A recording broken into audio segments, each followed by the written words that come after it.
महाकुंभ के लिए योगी सरकार का धाकड़ ऐलान। एनकाउंटर स्पेशलिस्ट को मिली सुरक्षा की कमान। सिंघम के हवाले 45 करोड़ श्रद्धालुओं की सुरक्षा। कौन है ये सिंघम जिस पर योगी को है भरोसा?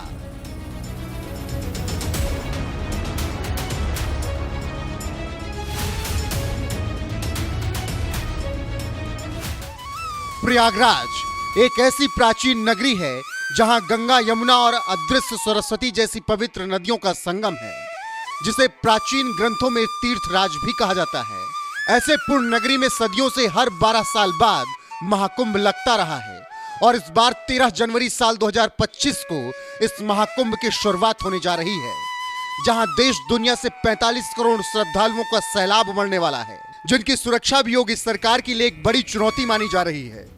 इससे निपटने के लिए योगी सरकार ने एक ऐसे धाकड़ पुलिस अफसर को मैदान में उतार दिया है, जिसे कोई सिंघम कहता है तो कोई इनकाउंटर स्पेशलिस्ट, जिनका नाम है आईपीएस अजयपाल शर्मा।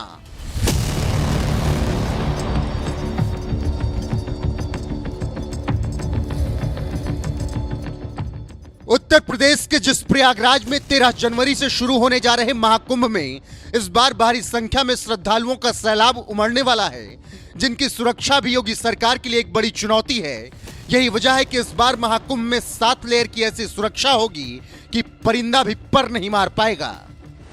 7 चरणों में होगी महाकुंभ की सुरक्षा।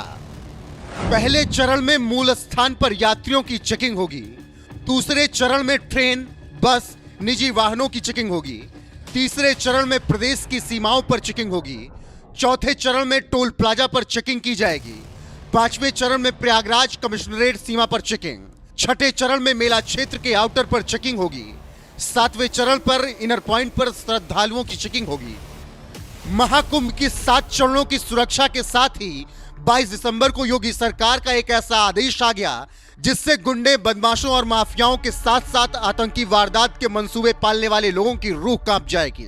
क्योंकि महाकुंभ की सुरक्षा के लिए योगी सरकार ने एनकाउंटर स्पेशलिस्ट अजयपाल शर्मा को अतिरिक्त पुलिस आयुक्त यानी एसीपी बनाकर प्रयागराज में उतार दिया है, जिनके बारे में कहा जाता है वो एक ऐसे आईपीएस अफसर हैं जिनकी तैनाती जिस जिले में होती है उस जिले के गुंडे, बदमाशों के दिलों में खौफ भर जाता है। और ये हम नहीं कह रहे हैं, ये एनकाउंटर के आंकड़े बता रहे हैं, क्योंकि प्रयागराज में तैनाती से पहले योगी सरकार ने उन्हें वाराणसी से पड़ोसी जिले जौनपुर की कमान सौंपी थी, जहां बतौर एसपी महज 23 महीने के कार्यकाल में ही उन्होंने गदर मचा दिया और देखते ही देखते जिला जौनपुर पूर्वांचल के तमाम जिलों को पछाड़ते हुए एनकाउंटर के मामले में नंबर 1 जिला बन गया। बदमाशों के लिए काल बने आईपीएस अजयपाल।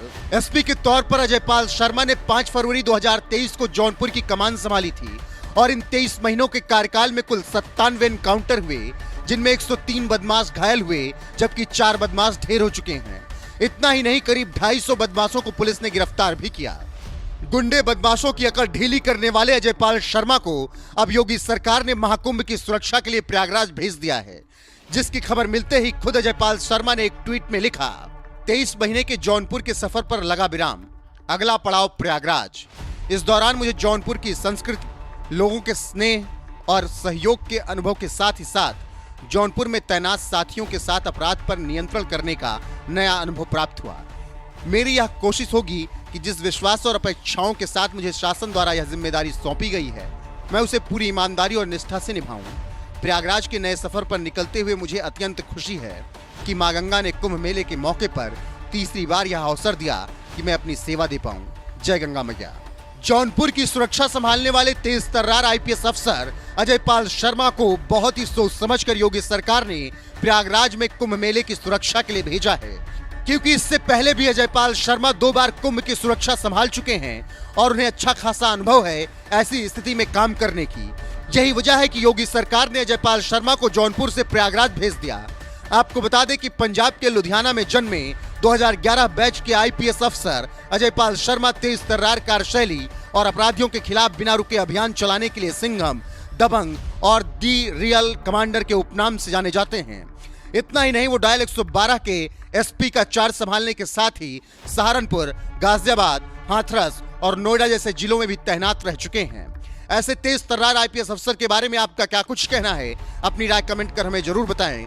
साथ ही साल 2018 में नोएडा के एसपी रहते हुए एनएमएफ न्यूज से खास बातचीत के दौरान अजय पाल शर्मा ने क्या कुछ कहा था, आइए आपको सुनाते हैं। लोग आपको बहुत सारे नाम से जानते हैं। लोग आपको इनकाउंटर स्पेशलिस्ट कहते हैं, कोई कहता है सिंघम। आपका रियल नाम क्या है? आप पब्लिक फेस बन चुके हैं, लेकिन किस नाम से आपको लोग जाने? मेरा नाम जो ओरिजिनल है अजय पाल शर्मा, वही मेरा, मुझे पसंद भी वही है और सभी करीबी उसी नाम से बुलाते हैं। इनकाउंटर स्पेशलिस्ट एक ऐसी टर्म है जो मेरे ख्याल से, because I belong to medical profession basically, तो इनकाउंटर स्पेशलिस्ट कोई अच्छी टर्म मैं नहीं मानता अपने लिए, क्योंकि हर किसी की तरह मुझे अपना ही नाम अच्छा भी लगता है सुनने में भी। और बाकी जो इनकाउंटर वगैरह है, ये सिर्फ चांस की बात होती है। इतना ज़रूर है कि उसके लिए थोड़ी सी हिम्मत और जज्बा चाहिए काम करने के लिए, तो वो कोशिश करते हैं कि ज़्यादा से ज़्यादा रहे। हम जब यूपी पुलिस के बारे में पढ़ते हैं या समझते हैं, 2011 बैच के आप आईपीएस हैं। इतने कम सालों में कोई इस मुकाम पर पहुंच जाए, अपने आप में उसकी एक बहुत बड़ी उपलब्धि होती है। अभी ओपी सिंह जी आए थे, उन्होंने एक भरी मीटिंग में आपकी बहुत तारीफ़ की। तो ये सब क्या अच्छा लगता है? कुछ तो ख़ास बात रही होगी आप में। देखिए, काम जब करते हैं तो ये एक ह्यूमन टेंडेंसी है कि हर किसी को अपने काम के एक्नॉलेजमेंट पसंद आती है जब काम रिकॉग्नाइज होता है, क्योंकि हमेशा उसके पीछे एक सोच होती है। किसी भी काम के पीछे एक गुडविल की सोच होती है, एक पब्लिक वेलफेयर की सोच होती है, और जब उस नीयत से काम किया जाता है और उसको एक्नॉलेज किया जाए, उसको रिकॉग्नाइज़ किया जाए, कोई भी व्यक्ति उसको रिकॉग्नाइज़ करे तो अच्छा लगता है, और अपने सीनियर्स करते हैं तो और ज़्यादा अच्छा लगता है। आप एक डेंटिस्ट थे और अचानक इनकाउंटर स्पेशलिस्ट बन गए, तो इस बदलाव के पीछे की क्या कहानी है? कैसे आपने ये पूरा बदलाव देखा? देखिए, जब मैं स्टार्टिंग में ग्रेजुएशन में था तो I wanted to be a surgeon, oral and maxillofacial surgeon. तो उसी दौरान कुछ ऐसी एंड स्टेज में कुछ ऐसे वाक़या हुए, कुछ घटनाएं हुई, जिससे कि लगा कि नहीं, सिविल सर्विसेज में जाना चाहिए।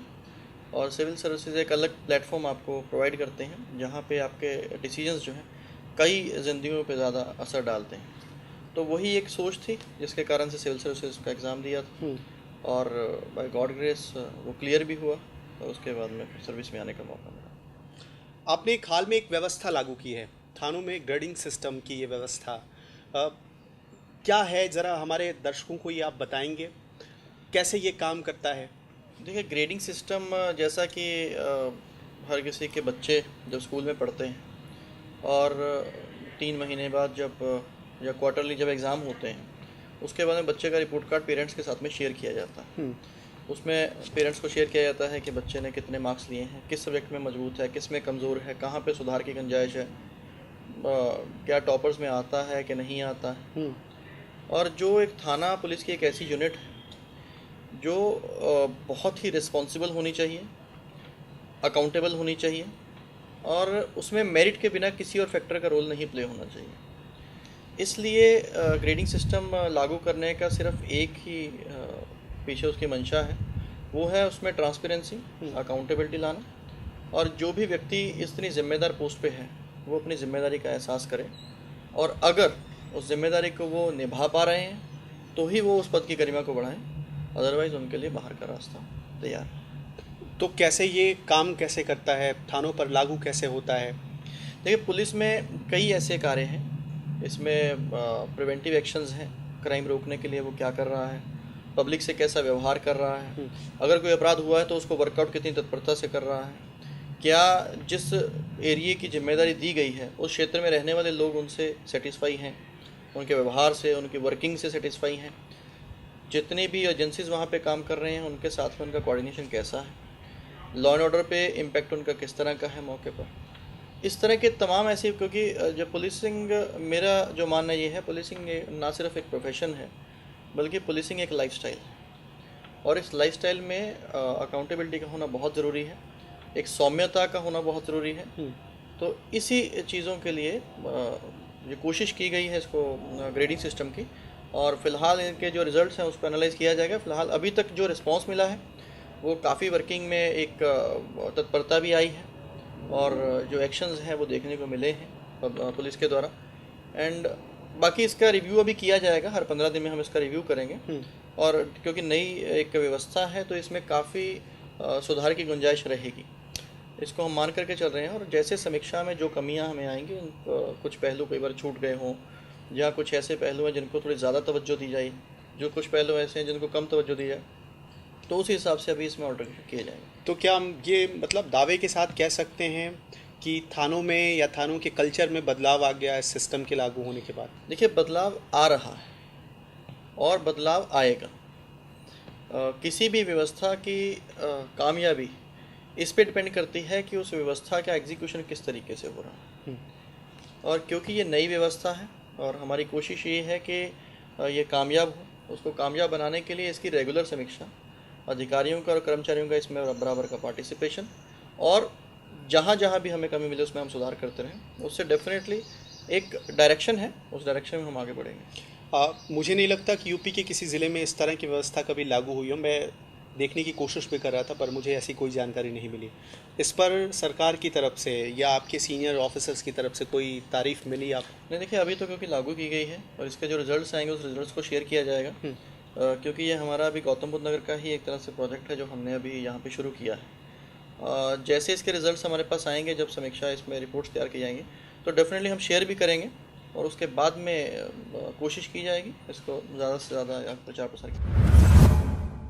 देखिए, इसके पीछे एक कारण ये है कि जब भी कोई भी सिटीज़न जब रोड पे चलता है या अखबार में, टीवी में किसी न्यूज़ को देखता है, तो उसका एक अपना ओपिनियन होता है कि अगर मैं इस पोजीशन में होता तो शायद मैं ये कदम उठाता। आज से 7-8 साल पहले तक हम भी उसी तरह से सोचते थे। तो बस इतना है कि उस सोच को बरकरार रखा है। आज भी कोशिश करते हैं कि उसी सिचुएशन में अपने आप को ढाल करके देखें कि एक आम व्यक्ति जो सड़क पे चलने वाला है वो क्या उम्मीद रखता है, उसका क्या ओपिनियन है कि अगर पर्टिकुलर सिचुएशन पैदा हो तो उस पर वो क्या चाहता है कि पुलिस के अधिकारी या कोई भी गवर्नमेंट की एजेंसी है वो क्या कार्रवाई करे। तो सिर्फ एक एम्पैथाइज और उसी का तरीका है एक अपने आप को उस सांचे में ढाल करके देखने का। ऐसा हुआ है जब कभी ट्रक में बैठ कर के गए एज ए क्लीनर के तौर पे, तब देखा कि कहाँ पे पुलिस वाले जो है रोड पे खड़े होकर के परेशान कर रहे हैं पब्लिक को, किसी तरह की उगाई की शिकायत आ रही है। इसी तरह कई बार किसी अलर्टनेस चेक करने के लिए किसी गाड़ी की चेकिंग के लिए कहा तो नहीं पहचान पाए, लेकिन अच्छा लगा, उन्होंने गाड़ी को रोका, चेक किया, अच्छे तरीके से चेक किया। तो ये तो सारे मीन्स हैं पुलिस की अलर्टनेस एक चेक करने के लिए कि एक काम जो व्यक्ति अगर घटना हो उसके साथ में, तो उस केस में पुलिस का रिस्पॉन्स क्या रहता है। अमूमन ऐसा लोग सोचते हैं, मैं ये दावे के साथ नहीं कह सकता, लेकिन लोग सोचते हैं कि आईपीएस का जब भी जिक्र आता है या उसके नाम की चर्चा होती है, वो लोग यही समझते हैं कि एसी में बैठने वाला होगा, बहुत सौम्य सा चेहरा होगा, बिल्कुल जैसा आप दिख रहे हैं इस वक्त। लोग ये भी सोचते हैं कि भला वो क्या ट्रक में बैठकर जा सकता है, क्या वो ऑटो में बैठकर कहीं जा सकता है एनकाउंटर करने के लिए, लोग ये पूछते हैं। आप ये कैसे कर लेते हैं? आपको तकलीफ़ नहीं होती? देखिए, एक बड़ी स्पष्ट सी बात हमेशा ज़िंदगी में सोची है कि जहाँ नीयत है वहाँ मुराद पूरी होती है। अगर आपकी नीयत साफ़ है तो उसमें मुझे नहीं लगता कि उसमें कोई कठिनाई आती है, और कठिनाई आती भी है तो इतना जज्बा आपके अंदर होना चाहिए आप उस चीज़ को फेस कर सकें। तो यहाँ तक पहुँचे हैं तो अपनी रिस्पॉन्सिबिलिटी के साथ जस्टिफाई करना ये हमारी जिम्मेदारी है और उसी को करने का प्रयास हमेशा किया जाता है। पुलिस वालों की एक बहुत बड़ी शिकायत होती है, वो शायद कहते नहीं कभी, पॉलिटिकल प्रेशर या फिर पब्लिक प्रेशर। आपने शामली में योगदान दिया, अब आप नोएडा में योगदान दे रहे हैं, गौतम बुद्ध नगर में योगदान दे रहे हैं। क्या कभी आपने प्रेशर महसूस किया या कभी कोई दबाव आप पर डालने की कोशिश हुई, चाहे वो राजनीतिक दबाव हो या कोई और दबाव? देखिए, प्रेशर एक इंसान के ऊपर चाहे किसी रिस्पॉन्सिबिलिटी में वो हो, प्रेशर किसी व्यक्ति पे उतना आता है जितना वो लेना चाहता है। लेकिन आप पुलिस वालों से तुलना नहीं कर सकते।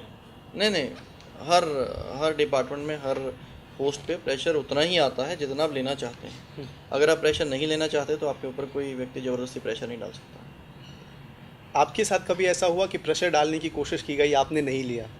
देखिए, हर व्यक्ति को कोशिश करता है कि उसकी बात जो है उसकी मानी जाए, उसकी बात सुनी जाए, लेकिन ये हमारे ऊपर है कि हम मेरिट पे, फैक्ट्स के आधार पे चीज़ों को करें।